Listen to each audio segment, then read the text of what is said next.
बहुत बहुत स्वागत है प्यारे बच्चों आप सभी का आज की इस वीडियो में। और आज का ये 40 से लेके 50 मिनट का महा episode special video class 9th का आपका जो सोशल साइंस का सब्जेक्ट है बच्चों, यानी कि एसएसटी का, हिंदी में जिसे हम सामाजिक विज्ञान भी कहते हैं। ठीक है, तो इसके लिए आज का ये एक ही वन शॉट बहुत ज्यादा इंपॉर्टेंट होने वाला है बच्चों, क्योंकि इस एक ही वन शॉट के अंदर एसएसटी की आपकी जितनी भी बुक्स हैं, ठीक है, टोटल आपकी 4 बुक्स हैं, है ना।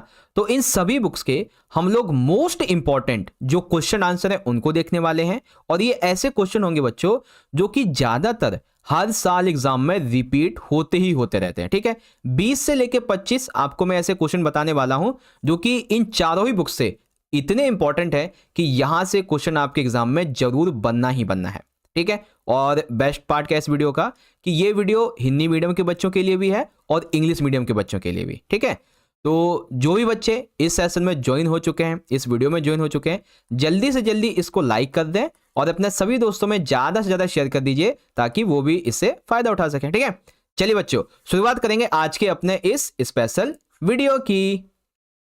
और हाँ बच्चों, वीडियो शुरू करने से पहले एक चीज बड़े गौर से सुनिए। ठीक है, देखो अभी आपका जो एसएसटी का एग्जाम होने वाला है, इसकी तैयारी के लिए ऑलरेडी हमने आपको एक नहीं दो नहीं बल्कि टोटल 8 से लेके 9 सैंपल क्वेश्चन पेपर करवा दिए। जी हाँ बच्चों, 8 से 9 सैंपल पेपर, और एक 9वीं के बच्चे के लिए इतने सैंपल पेपर करना अपने आप में गर्व की बात है। लेकिन आपकी डिमांड आ रही थी बहुत ज्यादा कि सर जी इन सभी सैंपल पेपर से आप हमें कुछ ऐसे क्वेश्चन बता दो जो मोस्ट सिलेक्टेड है, बहुत ही इंपॉर्टेंट है कि यहां से क्वेश्चन रिपीट हो सकता है या फिर ये वाला क्वेश्चन जरूर से आ सकता है।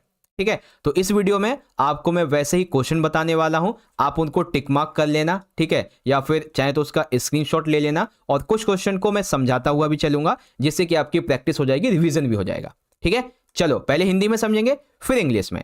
तो जैसे कि पहला क्वेश्चन हमारा है, वर्षाय की संधि क्या थी और इसकी शर्तों को लिखिए, और ये भी बताइए कि वर्षाय की संधि आखिर द्वितीय विश्व युद्ध का कारण क्यों बनी।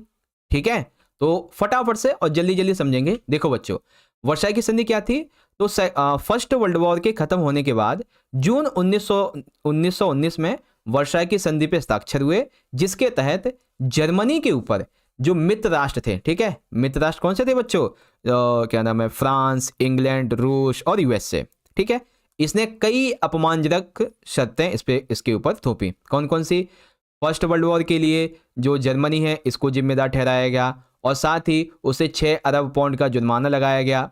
ठीक है, और जर्मनी के जितने भी उपनिवेश थे वो इन राष्ट्रों ने अपने आपस में बांट लिए, और जो आबादी थी, भूभाग था, लौह भंडार थे, कोयला भंडार थे, वो सब इन जीते हुए जो देश थे इन्होंने आपस में बांट लिए। ठीक है, जर्मनी को कमजोर करने के लिए उसकी सेना तक भंग कर दी इन्होंने, और जो निज संसाधन वाला इनका रायलैंड था उस पे भी इन जीते हुए राष्ट्रों ने कब्जा कर लिया। ठीक है, इसके अलावा वर्षाय की संधि द्वितीय विश्व युद्ध का कारण क्यों बनी बच्चों, क्योंकि प्रथम विश्व युद्ध जब अंत हुआ, ठीक है, तो जो मित्र शक्तियां थी ना उनका मन नहीं भरा अभी। ठीक है, कि वो अभी भी ना एक ऐसा युद्ध चाहते थे जिसके सी ना उनकी सारी आकांक्षाएं जो है वो पूरी हो जाए। ठीक है, हालांकि जर्मनी पे अपमानजनक शर्तें भी थोप दी गई थी, लेकिन फिर भी राष्ट्र की आशाएं पूरी नहीं हो पा रही थी। ठीक है, जुर्माना वगैरह लगा दिया गया था। दैट्स वाई कि जर्मनी की जनता भी विरोध कर रही थी, है ना, इसीलिए ये जो संधि थी वो कारण बनी किसका, वर्षाय, उसका सेकंड वर्ल्ड वॉर का। ठीक है, सेकंड क्वेश्चन क्या है बच्चों, एक सेकंड, इस क्वेश्चन का आंसर इंग्लिश में भी देख लो भाई, नहीं तो इंग्लिश मीडियम के बच्चे बोलेंगे सर जी दिखाया ही नहीं। देखो, what was the treaty of Versailles and right the conditions, तो क्या है ये ट्रीटी। ठीक है, और जर्मनी पे कौन सी इसके तहत कंडीशन थोपी गई, और क्यों आखिर ये रीजन बनी सेकंड वर्ल्ड वॉर का, तो सारी चीजें लिखी हुई हैं। ठीक है, अगला क्वेश्चन, क्वेश्चन नंबर सेकंड बच्चों, इसमें क्या पूछा गया है कि 19वीं और 20वीं सदी की दुनिया के लिए फ्रांसीसी क्रांति कौन सी विरासत छोड़ के गई। बच्चों, फ्रांसीसी क्रांति के बारे में हम पहले ये समझते कि आखिर फ्रांसीसी क्रांति हुई क्यों थी। ठीक है, अभी आपको मैं बताता हूं। ठीक है, हाँ एक सेकेंड, फ्रांसीसी क्रांति, अच्छा ये छवियां हैं, ठीक है, ओके, ये जर्मनी में प्रसिद्ध विशेषाधिकार है, ओके ओके, ठीक है ठीक है ठीक है। हाँ तो देखो बच्चों, फ्रांसीसी क्रांति जो थी वो लोगों के लिए क्या विरासत छोड़ के गई थी बच्चों, क्या विरासत छोड़ी थी उसने?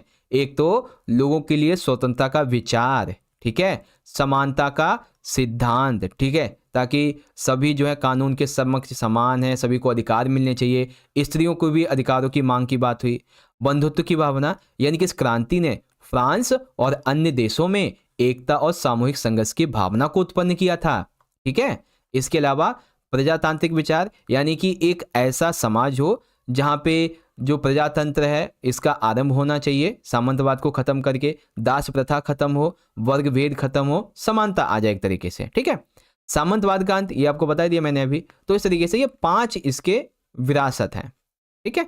इंग्लिश में देखेंगे तो क्या लेगेसी है फ्रेंच रेवोल्यूशन की, तो वो भी आप यहाँ पे देख सकते हैं बच्चों। The idea of freedom, the principle of equality, the feeling of fraternity and the idea of democracy, इस तरीके से, ठीक है। अब यहाँ पे हम एक और 2 क्वेश्चन देख लेते हैं हिस्ट्री के, फिर आगे देखेंगे। क्वेश्चन जो हमारा सबसे और भी ज्यादा इंपॉर्टेंट है ना, उसको दिखाता हूं पहले।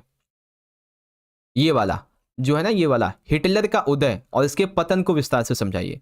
तो हिटलर का उदय और पतन आ जाता है पेपर में बच्चों कई बार। तो देखो बच्चों क्या है, सबसे पहले बताएंगे 1889 में ऑस्ट्रिया में हिटलर का जन्म हुआ था। शुरुआत में वो जर्मनी की सेना में शामिल हुआ और बहादुरी दिखाई उसने, तो उसे कुछ रिवॉर्ड भी मिले और ये प्रथम विश्व युद्ध में शामिल भी हुआ। धीरे धीरे करके ये एक national socialist party, German works party, इसका ये प्रमुख बन गया और बाद में यही पार्टी नाजी पार्टी के नाम से जानी गई।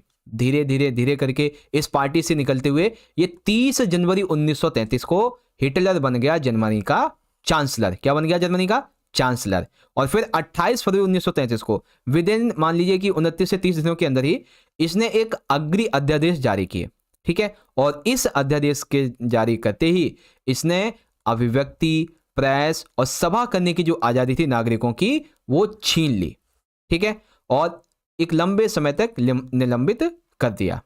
फिर 3 मार्च 1933 को 4-5 दिनों में ही इसने एक नया अधिनियम लाया। कौन सा? विशेष अधिकार अधिनियम, इनबोलिंग एक्ट। इसके तहत संसद को इसने जो है हटा दिया, ठीक है, संसद को हटा दिया। अब इसने कहा कि मैं अध्यादेशों के माध्यम से जो है शासन करूंगा। इस प्रकार जर्मनी में तानाशाही की स्थापना हो गई और 1930 में लीग ऑफ नेशंस से जर्मनी को बाहर कर दिया गया, ठीक है। इसके अलावा 1936 में राइलैंड पर दोबारा कब्जा कर लिया गया। इसने एक वो चलाया था नारा, एक जन एक साम्राज्य एक नेता। ये नारा ऐसा था कि हिटलर ने इसके तहत 1938 में ऑस्ट्रिया को जर्मनी में मिला लिया, ठीक है। और सितंबर 1939 में पोलैंड पे हमला बोला और यहीं से शुरुआत हुई द्वितीय विश्व युद्ध की। और सितंबर 1940 में जर्मनी, इटली, जापान, इनके बीच में त्रिपक्षीय संधि हुई और ये देश ध्रुवीय शक्तियों के नाम से जाने गए। तो एमसीक्यू में आ सकता है बच्चों, याद कर लेना। मित्र राष्ट्रों में France, Britain, America, Soviet union शामिल थे। हिटलर के द्वारा जून 1941 में सोवियत यूनियन पे हमला बोला गया और फाइनली 1945 मई में जर्मनी की हार हुई और हिटलर का पूरी तरीके से सफाया हो गया, ठीक है। तो हिटलर का पतन और उदय कुछ इस तरीके से हुआ, जो कि आई होप आपको यहाँ पे पता चल गया होगा। अब इसी में हमारा क्वेश्चन क्या था बच्चों कि फरवरी क्रांति किसे कहते हैं और फरवरी क्रांति के कारण तथा परिणाम, ठीक है। लेकिन उससे पहले जो बच्चे इंग्लिश मीडियम के हैं ना, वो यहाँ से देख लीजिए, rise and fall of Hitler, ठीक है। तो हिटलर का जन्म, वो क्या नाम है, जन्म कैसे हुआ, हिटलर जो है कैसे उदित हुआ, है ना। जन्म इन द सेंस कि कैसे वो एक तरह से जर्मनी में उसका एक ऐसा छवि बनी, ठीक है, जो बहुत ही खतरनाक रही, और कैसे वो उसका पतन हुआ, सारी चीजें, ठीक। अब इसमें और दूसरा क्वेश्चन क्या था बच्चों हमारा, फरवरी क्रांति किसे कहते हैं, ठीक है। तो क्या थी ये क्रांति बच्चों?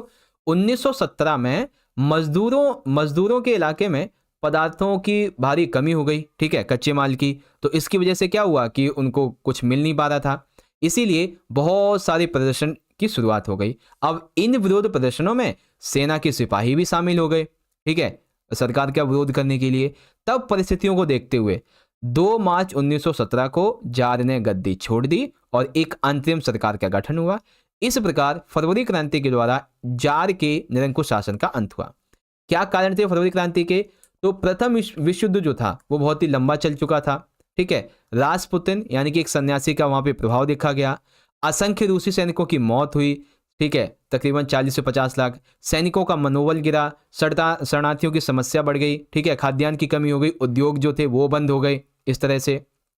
फिर क्या प्रभाव हुए फरवरी क्रांति के? तो रूस में जारशाही खत्म हो गई, सार्वभौमिक वयस्क मताधिकार मिला सबको, और इसी पे संविधान सभा बनाई गई, और अंतिम सरकार में सोवियत और ड्यूमा नेता जो थे उनकी शिरकत हुई इस तरीके से। ठीक है, क्लियर कॉन्सेप्ट है? चलो अच्छा एक सेकेंड, इसका इंग्लिश मीडियम भी तो दिखा दूं आपको। हाँ देखो, जो फेब्रवरी रेवोल्यूशन है वो क्या था, इसके कॉज क्या क्या है बच्चों फेब्रवरी रेवोल्यूशन के, और इसके जो इफेक्ट्स हैं वो क्या क्या थे। ठीक है, चलो अब यहाँ पे अगला क्वेश्चन है हमारा, बहुत ही अच्छा प्रश्न है। खाद्य सुरक्षा को सुनिश्चित करने में सहकारी समिति की भूमिका की व्याख्या करें। तो जो सहकारी समिति होती है ये किस तरीके की इसकी भूमिका होती है खाद्य सुरक्षा सुनिश्चित करने में? तो ये जो समितियां होती हैं ना, ये गरीब लोगों को खाद्यान्न वितरण करती हैं, वो भी कम कीमत की दुकानें खोलती हैं वितरण करने के लिए। ठीक है, दुकानें खोलती हैं कम कीमत की। यह समाज के सभी वर्गों के लिए खाद्य सुरक्षा को सुनिश्चित करती हैं।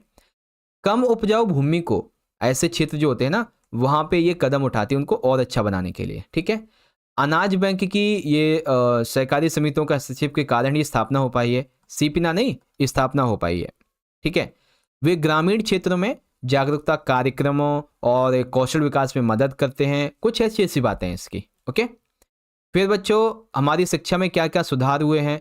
तो जो प्राथमिक शिक्षा है बच्चों इसमें क्या क्या सुधार हुए हैं? तो एक टाइम पे जहाँ प्राथमिक विद्यालय बहुत कम थे, 2019-20 के दौरान तकरीबन 8 लाख के आसपास विद्यालय खोले गए। ठीक है, सर्व शिक्षा अभियान आया, सेतु पाठ्यक्रम, स्कूल लौटो शिविर आया, मिड डे मील योजना आई। ठीक है, जिससे कि बहुत ज़्यादा बच्चे जो थे वो एजुकेशन में और आने लगे।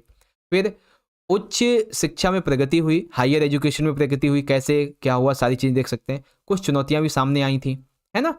तो ये चीज़ें हैं जो कि आपको मैंने पढ़ाई हुई हैं। ठीक है, अब एक आधे क्वेश्चन वैसे देख लेते हैं जो हमारे वो होंगे। ठीक है, हाँ बच्चों ये छोटा क्वेश्चन देखो एक बार। अरुणाचल प्रदेश के पूर्वी भाग तथा गुजरात के पश्चिमी भाग के मध्य सूर्योदय में 2 घंटे का अंतर क्यों है बच्चों? 2 घंटे का अंतर क्यों है? क्योंकि देखो भारत का जो पूर्वी देशांतर है अरुणाचल प्रदेश का वो है 97। ठीक है, जबकि गुजरात का पश्चिमी देशांतर कितना है? 68 है। तो इसीलिए देशांतर कितना डिफरेंस है? 30। तो इसीलिए 1 डिग्री देशांतर को पार करने में सूर्य को 4 मिनट लगता है। दैट्स वाई 4 × 30 = 30 मिनट, यानी कि 2 घंटे का समय उसे लगता है। इसीलिए 2 घंटे का अंतर होता है। इसीलिए तो हमें मानक माध्याह्न की जरूरत पड़ती है, मानक समय की, है ना। That's why. तो ऑप्शन मतलब इस तरीके से देख लेंगे। ठीक है, और हाँ ठीक है, ये देखो बच्चों 3 नंबर का क्वेश्चन है कि फ्रांस में जैकोबियन क्लब का उदय किस प्रकार से हुआ था, इसका वर्णन कीजिए। तो फ्रांस में जैकोबियन क्लब का उदय कैसे हुआ था बच्चों? देखो जब क्रांति हुई तो इस युद्ध ने लोगों का भी नुकसान किया और देश फ्रांस को जो है आर्थिक कठिनाई का सामना करना पड़ा। यहाँ पे बहुत सारे राजनीतिक क्लब हुआ करते थे। ठीक है, बहुत सारे राजनीतिक क्लब हुआ करते थे। उसमें से सबसे एक पावरफुल एक क्लब था जिसका नाम था जैकोबियन। ठीक है, जैकोबियन क्लब। अब ये क्लब इसलिए ज़्यादा फेमस था, ज़्यादा पावरफुल था, क्योंकि इसमें समाज का हर एक छोटा सदस्य, हर एक मुख्य सदस्य भी शामिल था। शानदार मोची, नौकर, दिहाड़ी मजदूर सब शामिल थे। इनके नेता का नाम था मैक्समिलियन रोबेस्पियर, जिन्होंने लाल टोपी और घुटने के बिना पतलून और गोदी के मजदूर द्वारा पहना था, कुछ ऐसा था। ठीक है, ये पहनते थे बेसिकली। और ये सब खुद को धनी वर्ग और कुलीन वर्ग से अलग दिखाने के लिए, निम्न वर्ग और एकजुटता दिखाने के लिए ऐसा करते थे। ठीक है, लाल टोपी और ये जो घुटने तक जो वो पहनते थे ना, वो चीज़ है। ठीक है, तो ऐसे फ्रांस में जैकोबियन क्लब का उदय हुआ था। ठीक है, शोषण के विरुद्ध अधिकार देख लेंगे तो अनुच्छेद जो 23 है, इसमें मानव के खरीदने पे रोक लगाना है। ठीक है, जबरदस्ती कोई काम नहीं करवा सकता है। 24 की बात करेंगे तो बाल मजदूरी, इस पे रोक लगा दी गई है। 14 साल से कम उम्र के बच्चे को किसी खतरनाक काम में आप काम नहीं करवा सकते हो, खदान वगैरह में, है ना। ये चीज़ें हैं। तो हमारे 5 नंबर के क्वेश्चन थे ना, उसको दिखाता हूँ एक बार। हाँ, एक चीज़ और, ये वाला क्वेश्चन देखो इकोनॉमिक्स का। देश में उपस्थित किन्हीं 3 अर्थव्यवस्था के क्षेत्रकों की व्याख्या करो। एक तो प्राथमिक क्षेत्रक, जो प्रकृति से जुड़ी प्रक्रियाएं होती हैं, जैसे कि कृषि करना, वानिकी करना, पशुपालन, मत्स्य पालन, मुर्गी पालन, खनन वगैरह, ये प्राकृतिक से संबंधित है। द्वितीयक क्षेत्र, जिसमें खुदाई वगैरह हो या विनिर्माण हो। तो प्राथमिक क्षेत्र की जो वस्तु होती है, मान लेते हैं जैसे गन्ना है, तो उसको अन्य रूप में परिवर्तित करना, चीनी के रूप में या फिर अन्य रूप में। तो जैसे गन्ने से चीनी है, कपास से सूत में बदलना, तो ये क्या द्वितीय सेक्टर में आ जाएगा। तृतीय क्षेत्र की सेवाओं की बात कर लें तो इस क्षेत्र में क्रियाकलाप के फलस्वरूप जो वस्तुएं होती हैं, जो सेवाएं होती हैं, इसका उत्पन्न होता है। ठीक है, प्राथमिक और द्वितीयक क्षेत्र के विकास में सहायक व्यापार, बैंकिंग, बीमा, परिवहन, संचार, स्वास्थ्य, शिक्षा, पर्यटन, ये सभी इसमें शामिल होते हैं। ठीक है, हाँ ये वाला क्वेश्चन आपको बताना था, वही तो मैं देखूं। ये देखो देखो देखो, अभी जो क्वेश्चन ढूंढ रहा था ना मैं, फ्रांसीसी क्रांति के कारण, पहले ये देख लो फिर आगे देखेंगे। देखो बच्चों, फ्रांसीसी क्रांति के ना कई कारण थे। एक तो था सामाजिक कारण, कि जो समाज है वो डिवीजन था, तीन स्टेट थे वहां पे, है ना, तीन स्टेट यानी कि तीन वर्गों में बटा हुआ था, जिसमें से सबसे निचले वर्ग के जो लोग थे ना, तृतीय स्टेट वाले, उन्हीं को सारा कर देना पड़ता था, उनकी कमाई भी कुछ नहीं थी बिल्कुल, है ना। जन्म के आधार पे विशेष अधिकार लोगों को मिलता था, आपका जन्म जिस वर्ग में हो गया, जिस स्टेट में हो गया, बस आपको उसी के हिसाब से कर्म करना पड़ेगा। राजनीतिक कारण थे कि शासक जो था वहाँ का कमजोर था, जब लुई 16वें ने शासन की गद्दी संभाली तो बहुत ही ज़्यादा खाली था, कमजोर भी था, आर्थिक स्थिति खराब थी, खजाना खाली था। आर्थिक कारण की बात कर लेंगे तो खाली राजकोष, राजकोष खाली है तो कर्जा बढ़ा, कर्जा लिया इसने विकास के लिए, और एक फसल खराब हो गई, फसल खराब हुई तो भोजन नहीं मिला, भोजन नहीं मिला तो कालाबाजारी, भ्रष्टाचार, ये सारी चीज़ें और ज़्यादा फैलने लगी। फिर तात्कालिक कारण, तो 1789 में कर बढ़ाने का प्रस्ताव तथा एस्टेट जनरल की बैठक में स्टेट के आधार पर मतदान करना, ये चीज़ हो गई, है ना। फिर दार्शनिकों का योगदान था कि लोगों पर दार्शनिकों के विचार जो थे इसका भी प्रभाव पड़ा। जन्म के आधार पे विशेष अधिकार के अंत की कल्पना की जाने लगी थी। स्वतंत्रता, समानता, भाईचारा, ऐसे आधारित जो मॉडल थे इसकी प्रस्तुति हुई। इन सभी रीजन ने एक साथ मिलकर फ्रांसीसी क्रांति कर डाली। ठीक है, तो क्यों हुई थी बच्चों फ्रांसीसी क्रांति, आप समझ गए ना अच्छे तरीके से। तो कॉज ऑफ फ्रेंच रेवोल्यूशन क्या है बच्चों, आप यहां से पढ़ सकते हैं इजीली। ओके, चलो आगे देखेंगे। तो अब इसी में हमारा जो पहला वाला क्वेश्चन था वो देख लीजिए, वाइमर गणराज्य के सामने क्या क्या समस्याएं थी, कोई 5 लिखिए। ठीक है, तो देखो बच्चों, सबसे पहले तो इसकी स्थापना की बात आ जाएगी कि फर्स्ट वर्ल्ड वॉर के बाद में जो साम्राज्यवादी जर्मनी थी इसकी हार हुई, और केजर विलियम कहाँ भाग गए, हॉलैंड भाग गए, और इसी स्थिति का फायदा उठाकर यहाँ का एक संसदीय दल था वाइमर, उसने क्या नाम है, एक संसद दल था, उसने वाइमर में मिलकर नवंबर 1918 में वाइमर गणराज्य की स्थापना कर दी। ठीक है, अब ये जो वाइमर गणराज्य था इसको जर्मनी मूल लोगों ने स्वीकार नहीं किया। क्यों, उनका मानना ये था ये वाइमर गणराज्य मित्र राष्ट्रों ने, जिसने उन्हें हराया था फर्स्ट वर्ल्ड वॉर में, उन्होंने हमारे ऊपर थोपा है। ठीक है, और आर्थिक संकट, युद्ध के लिए भारी ऋण लिया गया था। ठीक है, तो इसीलिए उसका हर्जाना देना, इसीलिए देश ये आर्थिक संकट के रूप से दौर से गुजरने लगा। संसाधनों की कमी हो गई थी, क्योंकि सोने के भंडारों में कमी आ गई थी युद्ध की वजह से, अन्य संसाधन भी दिक्कत हो रहे थे, इसीलिए ये आर्थिक संकट से जूझ रहा था। पड़ोसी देशों के साथ में इसके विरोध थे। जर्मनी के रूर क्षेत्र के कोयला भंडारों पर भी कब्जा कर लिया गया था, जिससे और परेशानी बढ़ गई। देश में भूखमरी, महंगाई, निराशा का माहौल बढ़ गया था, और बहुत सारी समस्याएं आ रही थी, है ना। इसी वजह से जो वाइमर गणराज्य है वो अपने आप को स्टेबल नहीं रख पाया था, और जल्दी ही सेकेंड वर्ल्ड वॉर फिर हो गया था।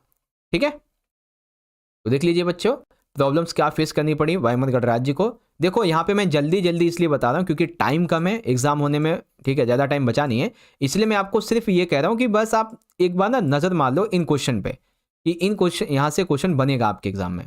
ठीक है, अब एक क्वेश्चन ये वाला है कि क्या आप ये मानते हो कि हरित क्रांति ने भारत को खाद्यान्न में आत्मनिर्भर बना दिया है। तो हाँ भाई, ये बात मैं मानता हूँ कि हरित क्रांति ने भारत को खाद्यान्न के क्षेत्र में आत्मनिर्भर बना दिया है।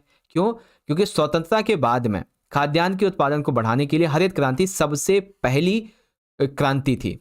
ठीक है, अब इस क्रांति के तहत गेहूं और चावल की जो उत्पादन में वृद्धि थी ये बहुत ज़्यादा हुई, जिसके तहत पंजाब, हरियाणा यहाँ पे अनाज उत्पादन बहुत ज़्यादा हुआ, है ना। तमिलनाडु, आंध्र प्रदेश यहाँ पे भी, जहाँ हम लोग पहले गेहूं का, अनाज का अकाल के समय आयात करते थे, अपने देश में मंगाते थे, अब हम क्या करने लगे, निर्यात करने लगे। तो आयात पे निर्भरता खत्म हो गई। निर्यात का मतलब होता है अपने सामान को दूसरे देश में भेजना।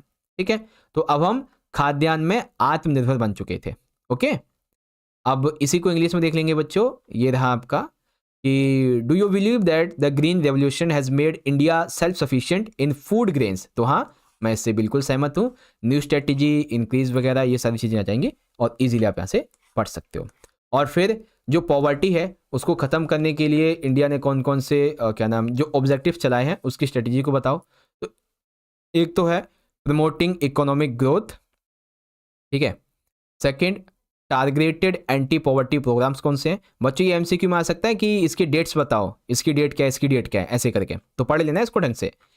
और देखेंगे इसको हिंदी में एक बार। हाँ, निर्धनता उन्मूलन की भारत की विकास रणनीति का प्रमुख उद्देश्य है। सरकार की वर्तमान निर्धनता निरोधी राजनीति मोटे तौर पे 2 कारकों और कार्यक्रमों पर आधारित है। वर्णन कीजिए। तो कैसे वर्णन करेंगे बच्चों? देखो, एक तो आर्थिक समृद्धि को प्रोत्साहन कैसे दिया ये बता देंगे आप, ठीक है। और फिर लक्षित निरोधी कार्यक्रम ये बता देंगे इस तरीके से, है ना। तो ये डेट याद कर लेना कि कौन सा कब आया था, ठीक है, कौन सी योजना कब आई थी, क्योंकि यहां से एमसीक्यू बन जाएगा आपका। ओके, चलो अब हम और एक आधा और क्वेश्चन देखते हैं। हाँ, ये क्वेश्चन जरूरी है बच्चों।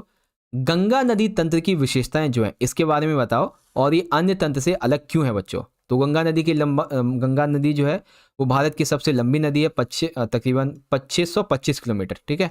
वैसे यहाँ पे 25,000 लिखा है, लेकिन 2525 भी है, ठीक है। एक सेकेंड, 2525 इस तरीके से, ठीक है। गंगा की मुख्य धारा भागीरथी गंगोत्री हिमानी से निकलती है, और अलकनंदा उत्तराखंड देवप्रयाग में से मिलती है, तब जाके ये गंगा बनती है। हरिद्वार के पास गंगा पर्वतीय भाग को छोड़कर मैदानी भाग में प्रवेश करती है। ये 2 चीज़ें भूल जाना, ये 3 चीज़ें बेसिकली, ये इसकी विशेषता नहीं है। यमुना, घग्गरा, गंडक, कोशी गंगा की हिमालय की सहायक नदियां हैं, जबकि कृष्णा, कावेरी, गोदावरी प्रायद्वीपीय नदियां हैं, ठीक है। गंगा पूर्वी दिशा में जो है जाती हुई फिर 2 भागों में बढ़ जाती है। भागीरथी हुगली जो बंगाल से होती है, बंगाल की खाड़ी में गिरती है। दूसरी शाखा बांग्लादेश में जाकर ब्रह्मपुत्र के साथ मिलकर विश्व का सबसे बड़ा डेल्टा सुंदरबन डेल्टा बनाती है। गंगा नदी तंत्र उत्तर के विशाल मैदान के बहुत बड़े भाग को सींचता है। कुछ इस तरीके से आप ये बातें लिखेंगे। ओके, फिर बच्चों भारत में जो मानसूनी वर्षा होती है इसकी क्या क्या विशेषताएं होती हैं बच्चों? तो भारत में होने वाली मानसूनी वर्षा की पहली विशेषता है वर्षा का समय और मात्रा, ठीक है, मानसूनी पवनों से प्रभावित होता है। असमान वितरण, वर्षा जो है हर जगह पे एक समान नहीं होती है। अनिश्चितता, वर्षा कभी कम होती है कभी ज़्यादा होती है। अनिश्चित है, कितनी होगी कितनी नहीं कोई कुछ नहीं कह सकता। मूसलाधार वर्षा, कई बार ऐसा होता है कि जो वर्षा है ना वो बहुत ही ज़्यादा हो जाती है, और इससे क्या होता है कि बाढ़ भी आ जाती है। और कई बार कम होती है तो सूखा पड़ जाता है, जैसे शुष्क अंतराल में, है ना, छोटे छोटे टाइम पीरियड में वर्षा होना। वर्षा में विरान, लंबे समय तक वर्षा का ना होना, इस तरह से, ठीक है। अब इन्हीं क्वेश्चन को इंग्लिश में देख लीजिए बच्चों कि गंगा रिवर ड्रेनेज सिस्टम की विशेषताएं क्या हैं। बस इसमें से ये 3 पॉइंट हटा देना, CDEF, ठीक है, बाकी सेम है। फिर मॉनसून रेनफॉल इन इंडिया, इसकी क्या कैरेक्टरिस्टिक्स हैं?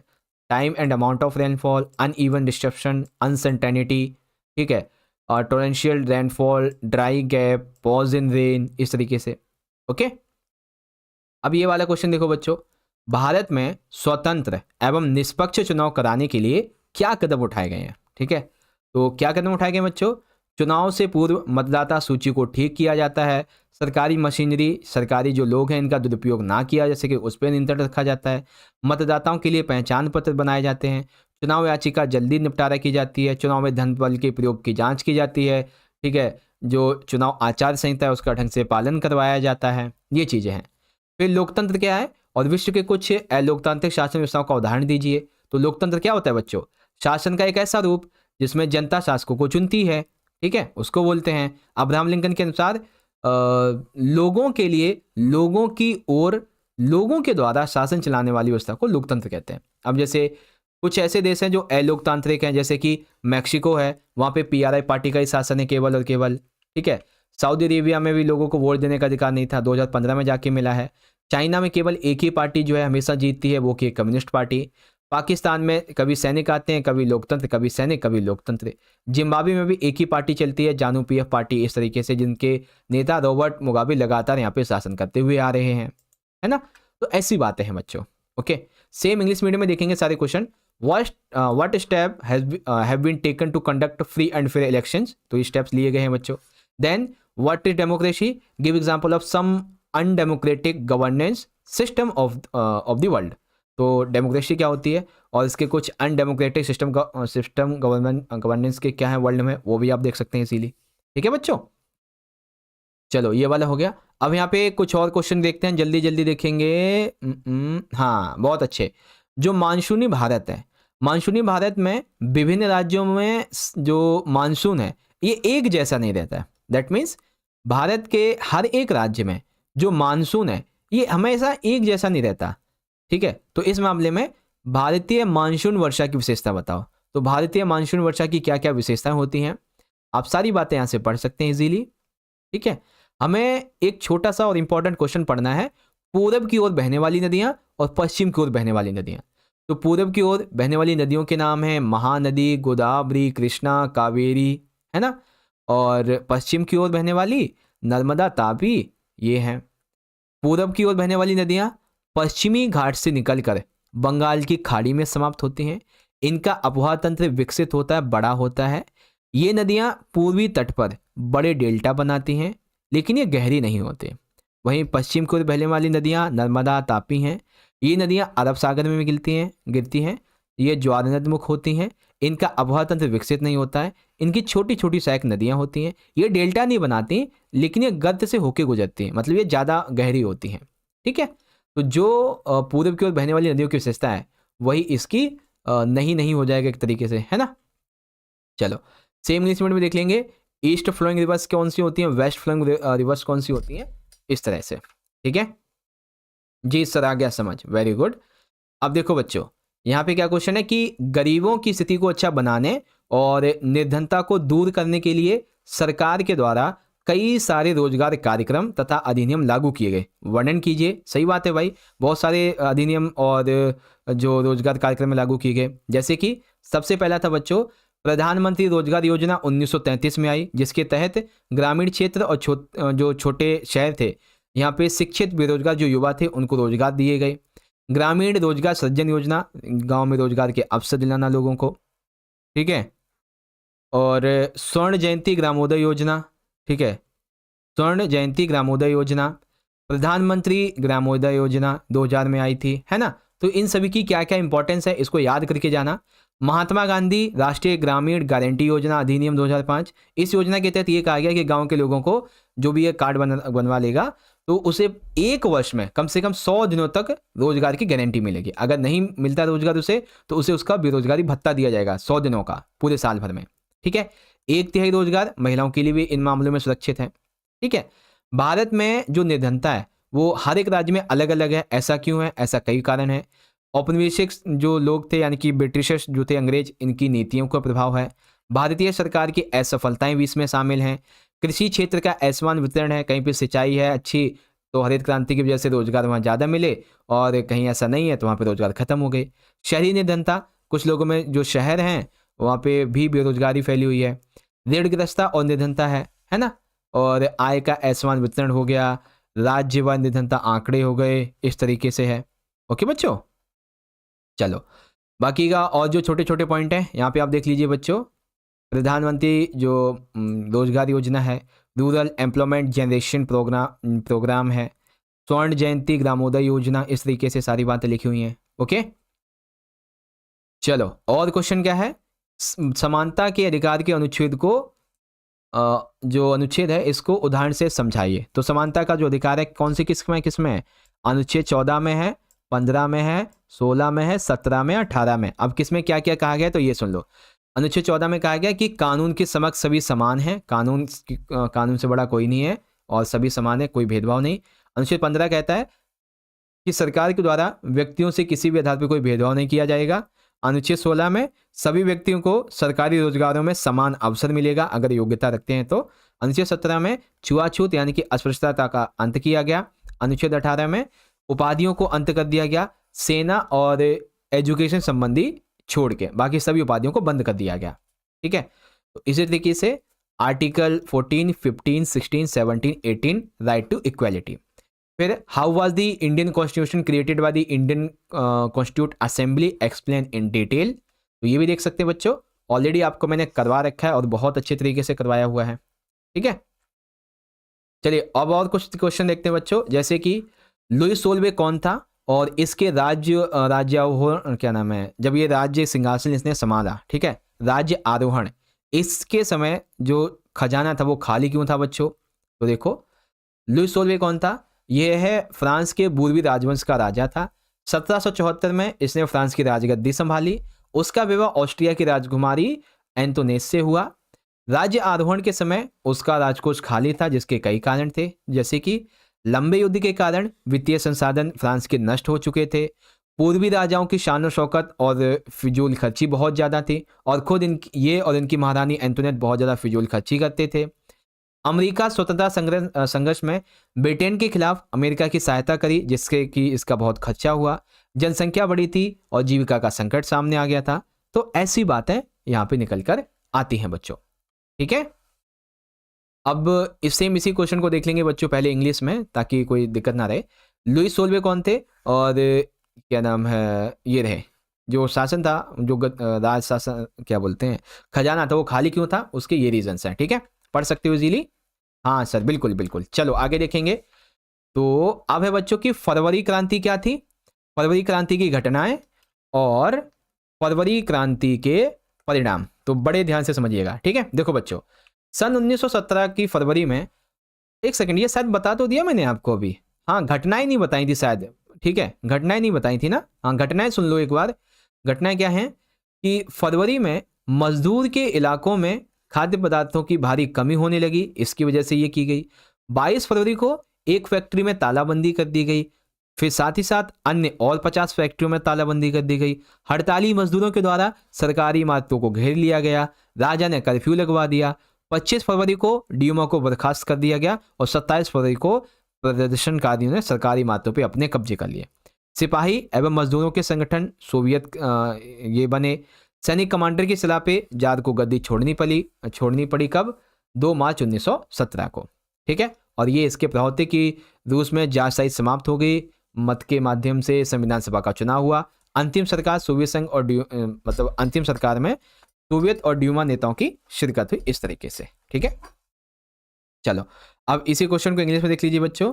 फेब्रुअरी रेवोल्यूशन है क्या, ठीक है, और फेब्रुअरी रेवोल्यूशन के इवेंट्स क्या क्या हुए, ठीक है, and then February revolution effect क्या था, इस तरह से आप पढ़ सकते हैं, ओके, कोई डाउट नहीं। चलो और क्वेश्चन होंगे अभी हमारे यहाँ पे, किन्हीं 5 मुख्य विशेषताओं के द्वारा गोदावरी नदी महातंत्र की अपोहा तंत्र की मूल्यांकन करना है आपको। तो गोदावरी नदी अपोहा तंत्र के बारे में ये सारी बातें लिखी हुई हैं बच्चों, आप यहाँ से पढ़ लेना, ठीक है। ये इंपॉर्टेंट क्वेश्चन है जो आपको मैं बता रहा हूँ, और गोदावरी नदी तंत्र के बारे में आप यहाँ से पढ़ लीजिए जो इंग्लिश मीडियम के बच्चे हैं, ठीक है। सेकंड क्वेश्चन है बच्चों, अच्छा ये तो मैंने आपको भी बता ही दिया था, अब इसमें और कौन सा क्वेश्चन है ये देख लेते हैं एक बार। ये हो गया था, ठीक है, ये भी हो गया था, ठीक है, ये भी हो गया है हमारा। हाँ ये सुनो, लोकतंत्र का पक्ष यानी कि समर्थन और लोकतंत्र के खिलाफ यानी कि विपक्ष, इसमें तर्क लिखने हैं। तो देखो बच्चों, लोकतंत्र के पक्ष में क्या होता है कि शासन को अधिक जवाबदेह बनाना, यानी कि जो शासन होता है ना, जैसे हम पे जो शासन करते हैं वो अधिक जवाबदेह होते हैं। शासक लोगों की ज़रूरतों पे ध्यान देते हैं, बेहतर निर्णय लेने की संभावना बढ़ती है और गलती की गुंजाइश कम होती है, नागरिकों का सम्मान बढ़ता है, समाज में उत्पन्न मतभेदों और टकरावों को संभालने का तरीका उपलब्ध कराता है, जनता व शासकों की गलतियों के सुधार के अवसर भी प्रदान करता है। लेकिन सेम इसी के उलट होता है अलोकतंत्र में, ठीक है, यानी कि जो लोकतंत्र के खिलाफ में पक्ष होते हैं, ठीक है। देखो अलोकतंत्र नहीं बोलेंगे इसे हम लोकतंत्र का दूसरा पार्ट बोलेंगे। जो लोग ये बोलते हैं ना कि लोकतंत्र अच्छा नहीं है, उनका मानना क्या है? उनका मानना ये कि इसमें ना बार बार नेता बदले जाते हैं, जिसकी वजह से समाज में अस्थिरता आती है, राजनीति में अस्थिरता आती है।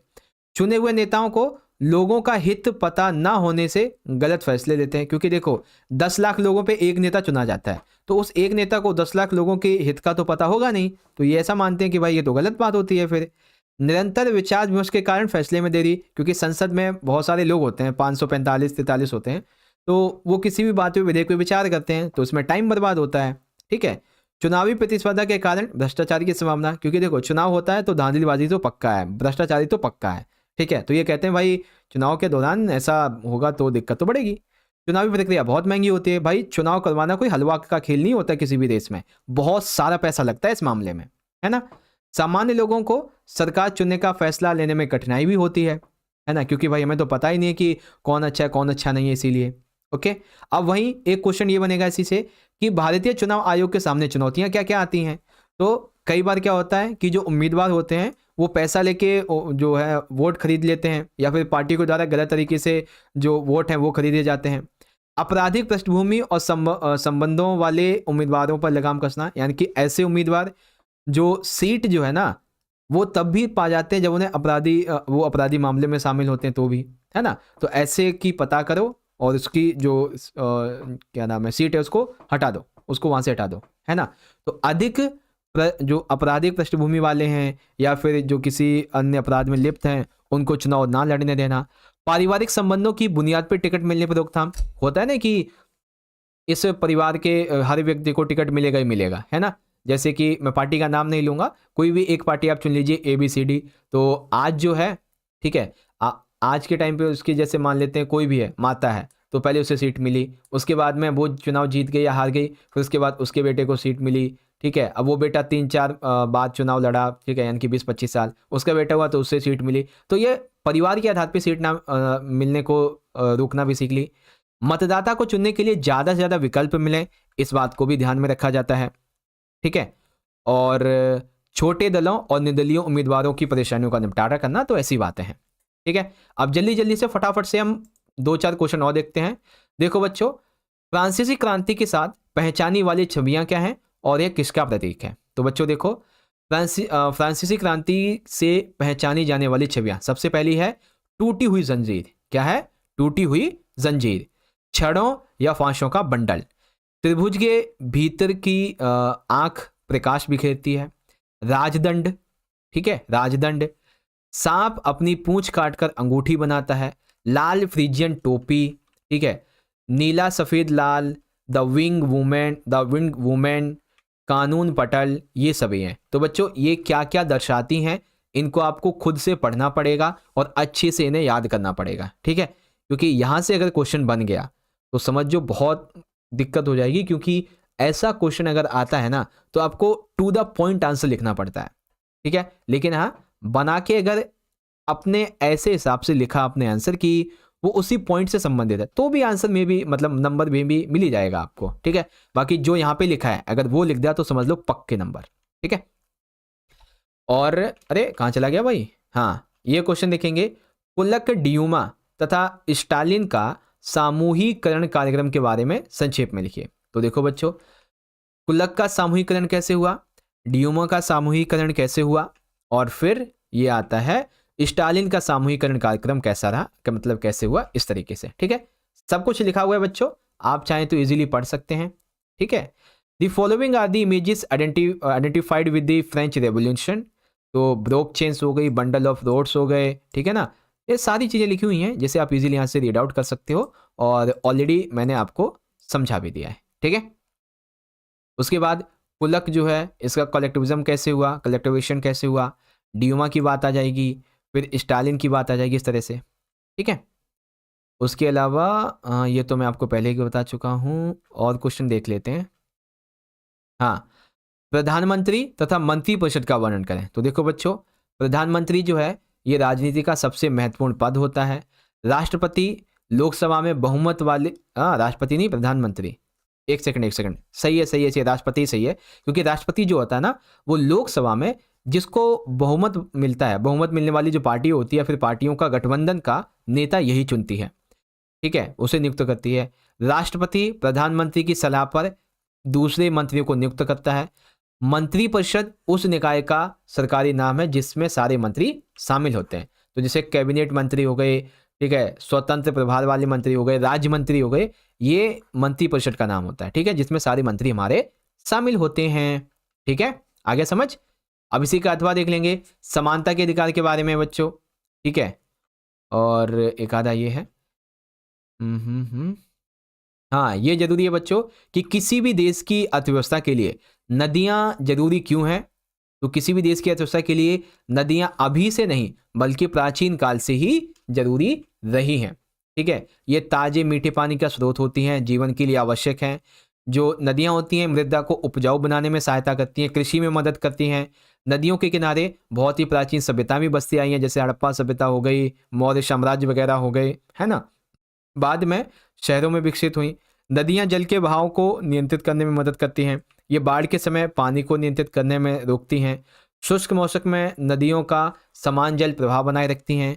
नदियों के माध्यम से जल विद्युत उत्पादन होता है। नदियां आसपास के वातावरण को शांत रखती हैं और स्वस्थ रखती हैं, है ना। और भी एक आधे पॉइंट है इसके अलावा, देख सकते हैं आप। फिर है कि उत्तर पश्चिम भारतीय क्षेत्र तापमान के दृष्टिकोण से विशेष विविधता लिए हुए है, इस तरीके से, ठीक है। अच्छा बच्चों देखो, टाइम ज़्यादा हो चुका है, 40 मिनट ऑलरेडी हमारे हो चुके हैं। तो अब एक चीज़ है, क्या चीज़ है, देखो अभी ना कुछ क्वेश्चन हमारे बच रहे हैं। तो अगर आप चाहते हैं कि आपके लिए पार्ट 2 का वीडियो लेके आया जाए, ठीक है, जो कि कल सुबह आएगा, यानी कि कल सुबह दैट मीन्स कि 15 को, है ना। अगर आप चाहते हैं पार्ट 2 का वीडियो आए तो आप सभी बच्चे एक कमेंट करो। क्या कमेंट करना है आपको, लिखना है इस तरीके से, SST पार्ट, ठीक है, SST पार्ट 2 नीडेड, इस तरीके से लिखना है, नीडेड, ठीक है। SST पार्ट 2 नीडेड, और सर भी लिख देना, नहीं सर रहने दो भैया लिखना, ठीक है, इस तरीके से। ये कमेंट करो जल्दी से जल्दी, अगर आपको इसका पार्ट 2 भी चाहिए तो जल्दी से जल्दी कमेंट करो, ठीक है, पार्ट 2 चाहिए तो। क्योंकि देखो अभी बहुत से क्वेश्चंस हैं जो आपके लिए यहाँ पे रह जाएंगे, तो उसे आपको मैं पार्ट 2 की वीडियो में समझा दूंगा, ठीक है, चिंता मत करो। क्योंकि अगर इसमें समझाऊंगा तो 2 घंटे लग जाएंगे कम से कम। तो पार्ट 2 के लिए जल्दी से जल्दी कमेंट करो, ओके। अब यहाँ पे हम क्वेश्चन को डिस्कस करते हैं 2-4 और फिर इसको एंड करेंगे। भारत की जलवायु को प्रभावित करने वाले कारकों का वर्णन कीजिए। तो भारत के जलवायु को कौन कौन से कारक प्रभावित करते हैं बच्चों?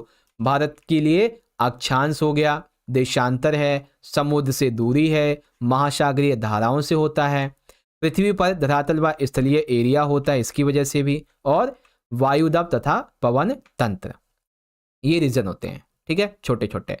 फिर हमारा जो पश्चिमी घाट है और पूर्वी घाट है, इसके बीच में क्या डिफरेंस है बच्चों? तो आओ एक बार फटाफट से देख लेते हैं, पश्चिमी घाट और पूर्वी घाट। पश्चिमी घाट जो है ये दक्कन के पठार का पश्चिमी किनारा बनाते हैं, और ये पश्चिमी घाट के समानांतर एक सतत श्रृंखला बनाते हैं जिसे दर्रों से पार किया जाता है। इनकी ऊंचाई 900 से 1600 मीटर होती है, और ये उत्तर से दक्षिण की ओर बदलती है। सबसे बड़ा शिखर है अन्नाईमुडी, ठीक है। पूर्वी घाट की बात कर लेंगे तो ये दक्कन के पठार का पूर्वी किनारा बनाते हैं, और ये समानांतर असतत श्रृंखला है जिसे बंगाल की खाड़ी में गिरने वाली नदियों ने काट दिया है। पूर्वी घाट की औसत ऊंचाई 600 मीटर है। सबसे ऊंचा शिखर है महेंद्रगिरी जो कि 1501 मीटर है, इस तरीके से, ठीक है। सेम इंग्लिश में देख लेंगे बच्चों, factors affecting the climate of India. तो कौन कौन से फैक्टर्स जो हैं इफेक्ट करते हैं इंडिया की क्लाइमेट को, ठीक है। तो latitude, longitude, distance from the sea, ocean currents, earth surface और and terrestrial, atmospheric pressure and wind system. फिर वेस्टर्न घाट क्या क्या होते हैं बच्चों, और ईस्टर्न घाट की क्या विशेषताएं होती हैं, इजीली आप पढ़ सकते हो, है ना। अब है बच्चों, भारत में राष्ट्रपति की शक्ति और उसके कार्यों का वर्णन करो। तो भारत में राष्ट्रपति की कार्य शक्तियां क्या क्या होती हैं? ये देखो, सभी सरकारी गतिविधियां राष्ट्रपति के नाम पर ही होती हैं। सभी प्रमुख फैसले भी और जो नियुक्तियां होती हैं वो राष्ट्रपति ही करता है। सभी अंतर्राष्ट्रीय संधियां, समझौते राष्ट्रपति के नाम पर ही होते हैं। राष्ट्रपति प्रधानमंत्री की नियुक्ति भी करता है। प्रधानमंत्री की सलाह पर ही मंत्रिपरिषद की नियुक्ति होती है। किसी भी बिल को कानून बनाने के लिए राष्ट्रपति के हस्ताक्षर अनिवार्य होते हैं। भारत के रक्षा बलों का सुप्रीम कमांडर होता है ये। राष्ट्रपति की नियुक्ति प्रत्यक्ष रूप से तो नहीं होती है, क्योंकि जिन्हें हम चुनते हैं यानी कि संसदीय सदस्य और राज्य की विधानसभा, ये राष्ट्रपति को चुनती है, ठीक है। तो ये इसके कार्य हैं, ये इसकी शक्तियां हैं। अब बच्चों, संवैधानिक उपचारों के अधिकार के तहत न्यायपालिका कई सारे रिट जारी करती है। उन रिटों के नाम हमें बताने हैं, और उससे पहले आप ये देख लीजिए कि फंक्शंस क्या हैं, powers of functions and powers of the president. तो वो सारी चीजें लिखी हुई हैं, आप यहां से इजीली पढ़ सकते हो, ओके। आशा करता हूं आपको ढंग से और अच्छे से समझ में आ गया होगा। अब सेम इसी का अगला क्वेश्चन देख लेंगे जो हमारा था। तो संवैधानिक उपचार के अधिकार की बात करेंगे तो डॉक्टर भीमराव अंबेडकर ने संवैधानिक उपचारों के अधिकार को भारतीय संविधान की आत्मा और हृदय कहा है, जिसके तहत सर्वोच्च न्यायालय या फिर उच्च न्यायालय, ये दोनों ही मौलिक अधिकारों को लागू करने के मामले में जो दिशा निर्देश देते हैं, जो आदेश देते हैं, जिसे हम रिट कहते हैं वो जारी करते हैं। अब जैसे बंदी प्रत्यक्षीकरण रिट होता है कि पुलिस ने किसी भी व्यक्ति को गिरफ्तार किया है तो उसे जो है न्यायालय के सामने प्रस्तुत करना होता है। परमादेश, फिर प्रतिषेध आदेश, ठीक है, उत्प्रेक्षण लेख और अधिकार परीक्षा लेख, इस तरीके से ये बहुत सारे रिट होते हैं जो कि जारी किए जाते हैं। ओके बच्चों, आगे समझ।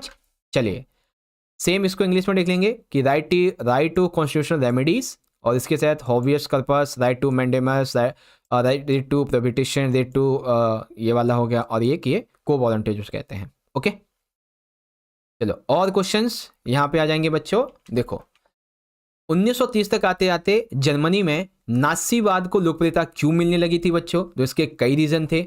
एक तो था कि वर्षा की जो संधि थी, इसकी वजह से जो जर्मनी के लोग थे वो बहुत ज़्यादा दुखी होते, बहुत ज़्यादा प्रताड़ित हो रहे थे। इसीलिए हिटलर को इन्होंने अपनी खोई हुई प्रतिष्ठा प्राप्त करवाने के रूप में देखा। आर्थिक संकट 1929 से 33 के बीच में जर्मनी में जो आर्थिक संकट आया उसने बहुत ज़्यादा यहाँ पे दिक्कतें पैदा कर दी। और फिर जो नाजीवाद आंदोलन हुआ, मतलब मुद्रास्फीति जब हुई तो नाजीवाद एक आंदोलन बन गया और यहीं से नाजी प्रोपेगेंडा बेहतर भविष्य की आशा इन्होंने जगाई।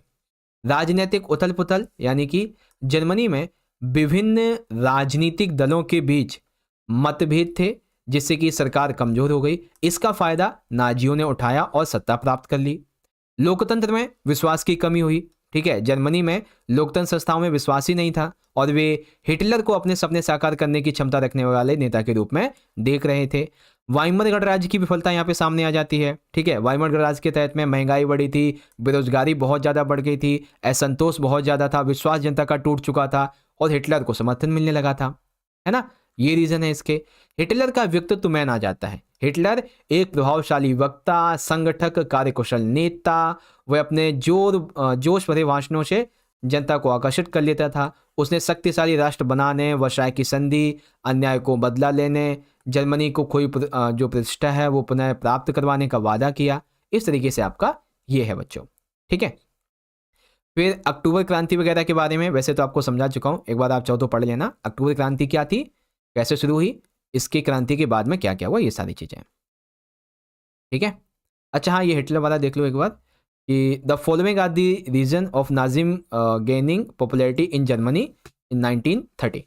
तो द ट्रीटी ऑफ, ये वाली आ जाएगी बात। इकोनॉमिक क्राइसिस की बात आ जाएगी। पॉलिटिकल जो चीज़ें चल रही थी वहाँ पे, lack of faith democracy and Hitler का जो पर्सनैलिटी थी वो आ जाएंगे। ठीक है, इस तरीके से। अब यह है बच्चों कि वैश्विक निर्धनता की प्रवृत्तियों पर उदाहरण सहित विस्तार से समझाइए। तो बच्चों वैश्विक निर्धनता की जो प्रवृत्तियां हैं इसके बारे में बहुत अच्छे से मैंने आपको सैंपल पेपर में समझाया हुआ है। अगर आप चाहें तो यहाँ से पढ़ सकते हैं कि किस किस देश में कब कब निर्धनता कम हुई और उसके रीज़न क्या क्या थे। सारी चीज़ें यहाँ पे लिखी हैं। जैसे विकासशील देशों की बात कर लीजिए, चाइना और दक्षिण पूर्वी एशिया की बात कर लीजिए, दक्षिण एशिया के देशों की बात कर लें, लैटिन अमेरिका की बात आ जाएगी, विश्व विकास रिपोर्ट, ठीक है ना, वर्ल्ड डेवलपमेंट रिपोर्ट जो है उसकी बात आ जाएगी, और ये रूस की आ जाएगी, इस तरीके से, है ना। तो कहाँ पे कैसे कैसे गरीबी कम हुई, ये चीज़ें थी। फिर मानव पूंजी निर्माण में शिक्षा की क्या भूमिका होती है, इसके बारे में भी, तो ये भी आपको मैंने बहुत अच्छे से समझाया हुआ है बच्चों, है ना। चलो एक बार दिखा देता हूँ फिर भी। देखो शिक्षा का मानव पूंजी निर्माण में योगदान, तो एक तो है आय निर्धारण का मुख्य कारक है ये। उच्च प्रतिफल मिलते हैं। अभी हम जितना पैसा शिक्षा में लगाएंगे आगे चल के उसका उतना ही रिटर्न मिलेगा, उससे भी अच्छा। शिक्षा कम है तो हर एक बच्चे के लिए होता है। अगर आप शिक्षित हैं तो आप अपने आने वाले बच्चों को भी शिक्षित बनाएंगे। आर्थिक अवसरों का उपयोग होता है क्योंकि भाई ये हमें बहुत सारे अवसर प्रोवाइड करवाता है ना। उत्पादकता और विकास हो गई, सर्वांगीण विकास करता है एक तरीके से ये हमारा, जिससे कि देश का विकास होता है, हमारा सांस्कृतिक विकास होता है, और भी बहुत सारे हैं, है ना। सेम क्वेश्चन इंग्लिश में, discuss the trends of global poverty in detail, तो ये हैं आपके, इजीली पढ़ सकते हैं यहाँ से, ठीक है। एंड उसके बाद में contribution of education in human capital formation, तो कैसे कंट्रीब्यूट करता है ह्यूमन कैपिटल के फॉर्मेशन में, ये सारे पॉइंट हैं, यहाँ से पढ़ सकते हो, ठीक है। उसके बाद में कि हिमालय की जो नदियाँ, इनकी 5 कोई विशेषताएं लिखी है। तो हिमालय की नदियों की बहुत सारी विशेषताएं हैं, लाइक ये 12 होती हैं, साल भर पानी रहता है। इन नदियों में पानी वर्षा के साथ में तो रहता ही है, साथ ही हिमालय की जो ऊंची चोटियां हैं वहाँ से हिम होता है, बर्फ होती है, तो उसके पिघलने से भी पानी बना रहता है। सिंधु, ब्रह्मपुत्र जैसी प्रमुख नदियाँ इसके उत्तरी भाग से निकलती हैं। इन नदियों ने पर्वतों को काटकर गौर जन की गहरी खाइयाँ बनाई हैं। ये नदियाँ लंबा रास्ता तय करती हैं और इस दौरान ऊपरी भागों में तेजी से अपरदन होता है। मध्य और निचले भाग में ये नदियां विसर्प, गोखो झील और बाढ़ वाले मैदानों में छिपड़ आकृतियां बनाती हैं। तो इस तरीके से आपके ये सारे पॉइंट हैं जो कि मे भी आपको समझ में आ गए होंगे। ये नदियां बड़े डेल्टा भी बनाती हैं। प्रमुख नदियां जैसे सिंधु नदी तंत्र है, गंगा नदी तंत्र है, ब्रह्मपुत्र नदी तंत्र है, इस तरीके से हैं। ओके, क्लियर है सारी बातें? जी सर क्लियर है, वेरी गुड। अब ये तो खैर ठीक है, ये देख लो एक बार कि राजस्थान, गुजरात और पश्चिमी घाट, यहाँ पे जो वृष्टि छाया क्षेत्र है ये सूखा क्यों होता है? तो राजस्थान क्यों सूखा रहता है, गुजरात का पश्चिमी भाग और पश्चिमी घाट क्यों सूखा रहता है, यहाँ से पढ़ सकते हैं। ठीक है, तो फाइनली मैंने आपको बहुत सारे सैंपल पेपर के जो इंपॉर्टेंट क्वेश्चन थे वो यहाँ पे समझा दिए हैं। और कुछ छोटे छोटे अगर क्वेश्चन आपको देखने हैं, ठीक है, छोटे छोटे क्वेश्चन जो कि इंपॉर्टेंट है तो आप वो भी देख सकते हैं। जैसे कि फ्रांसीसी क्रांति के किन तबकों को क्रांति का ज़्यादा फायदा मिला, कौन से समूह सत्ता छोड़ने के लिए मजबूर हो गए थे, और क्रांति के नतीजों से समाज के किन समूह को निराशा हुई थी। तो लाभ प्राप्त करने वाले कौन से समूह थे बच्चों? मध्यम वर्ग के, किसान वर्ग के, मजदूर वर्ग के और दस्तकार वर्ग को लाभ हुआ था। सत्ता छोड़ने पे कौन मजबूर हुए थे? जमींदार वर्ग, पादरी वर्ग, कुलीन वर्ग। निराशा का सामना करने वाले समूह वही जिनको सत्ता छोड़नी पड़ी थी, है ना, ये चीजें थी।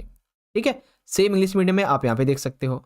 इसके अलावा यहाँ पे पूछा गया कि उन राज्यों को उदाहरण दीजिए जहाँ पे निर्धनता में गिरावट आई है। तो देख लो पंजाब, हरियाणा, ठीक है, यहाँ पे उच्च कृषि की वृद्धि हुई है इस वजह से। केरल में मानव संसाधनों पे ज़्यादा ध्यान दिया गया इसीलिए गरीबी कम हुई है।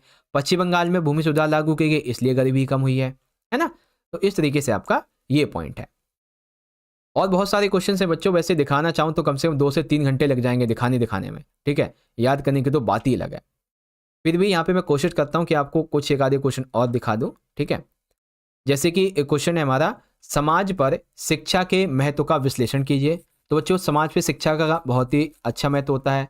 इससे ज्ञान और कौशल में वृद्धि होती है, नए नए अवसर मिलते हैं, आय में वृद्धि होती है, नई आकांक्षाएं प्राप्त होती हैं, देश की राष्ट्रीय आय में वृद्धि होती है, देश का सांस्कृतिक विकास होता है, प्रशासन की कार्य क्षमता में बढ़ोतरी आती है और हमारे जीवन में भी सुधार आता है ना।